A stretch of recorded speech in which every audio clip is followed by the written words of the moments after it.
Welcome to the Women's Motorsports Network podcast. I'm Melinda Russell, your host, and today we're going to be talking about boomer women. I have to classify myself, I think, as a boomer, baby boomer woman. Money to spend, time to spare. What are the misconceptions about baby boomer women? And how does that fit in with brands that you follow for motorsports and loyalty and who does the shopping in the home?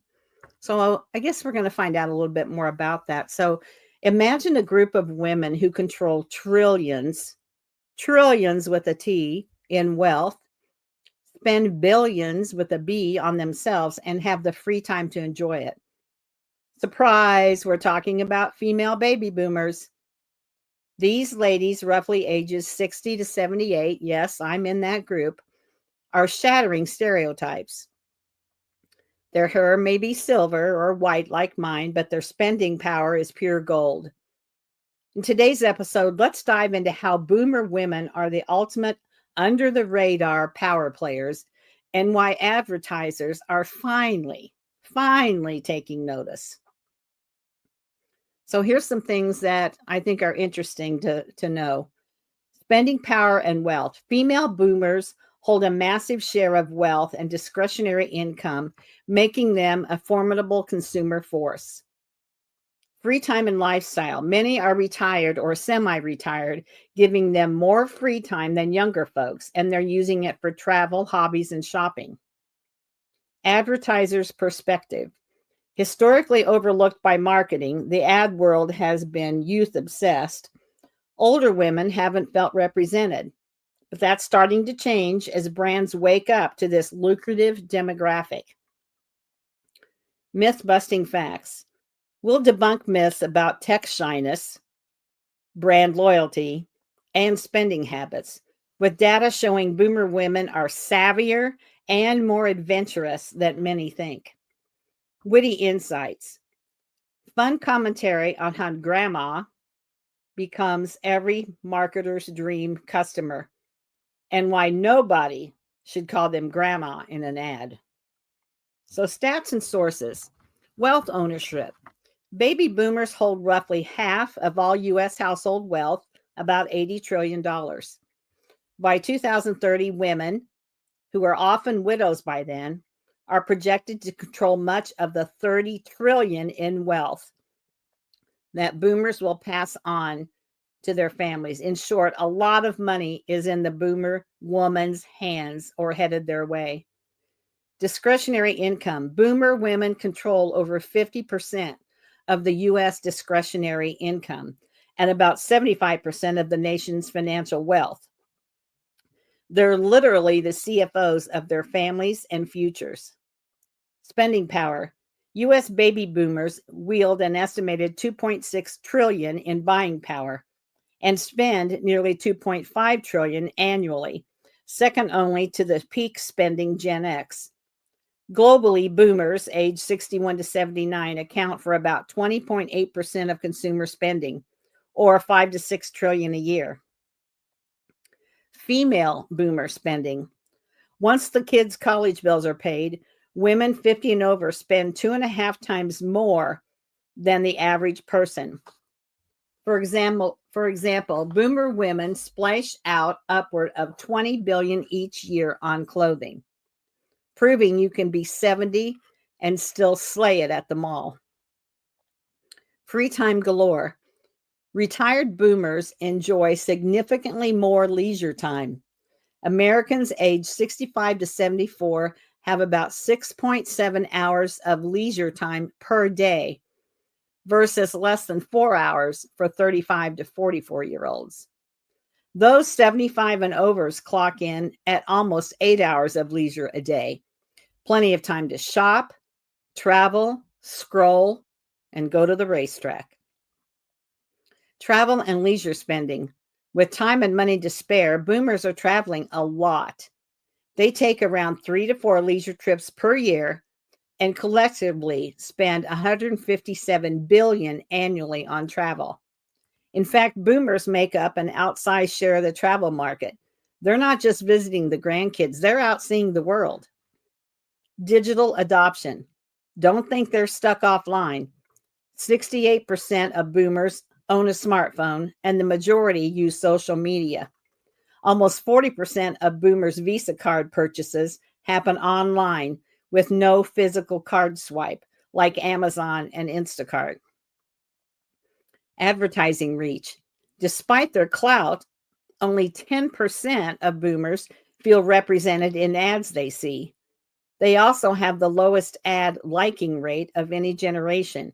Just 12% feel positive about the advertising they see for their demographic. This disconnect highlights why advertisers are recalibrating their approach to win over this skeptical but valuable audience. In my opinion, most of the ads that you see the baby boomers in are medicine, and that's really frustrating because many of the baby boomers are very healthy, and in my opinion, there's way too many medicine ads on the TV anyway. So some myth-busting examples. Myth number 1, baby boomers are stuck in their ways. A stereotype that is true. Boomer women are brand loyal dinosaurs who won't try new products. But the reality check is that 91% of boomer women feel marketers ignore or misunderstand them, and they're not having it. In one survey, 64% of boomer women ditched a brand because they felt ignored. They're just as likely to switch brands as their kids if something better comes along. Translation, they're open to change if you bother to invite them. Myth number 2, technophobic grannies. Older ladies can't handle new tech. Busted. A recent study found 1 in 2 boomers considers themselves a digital native and actively interested in new tech. And a whopping 9 in 10 reject the idea that technology overwhelms them. They stream shows, FaceTime the family, and yes, even TikTok, somewhat to their grandkids' horror. In fact, boomers spend over half of their media time on digital platforms like Facebook and Instagram. So the next time someone jokes about a boomer not knowing how to use an iPhone, just remember grandma might be busy beating your high score on Wordle.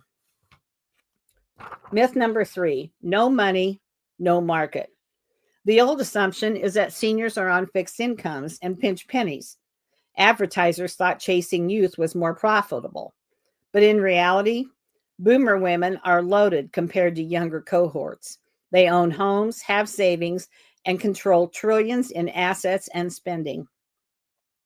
They're willing to spend on themselves, from luxury travel to new cars and gadgets.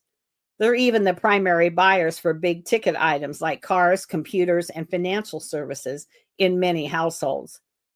The idea that older consumers aren't worth marketing to is not just wrong, it's a costly mistake for brands. Myth number 4, they don't care about ads. It's true that a lot of boomers aren't fans of shallow or pandering ads, but that's on the advertisers. When a brand actually speaks to their interests and respects their experience, boomer women respond.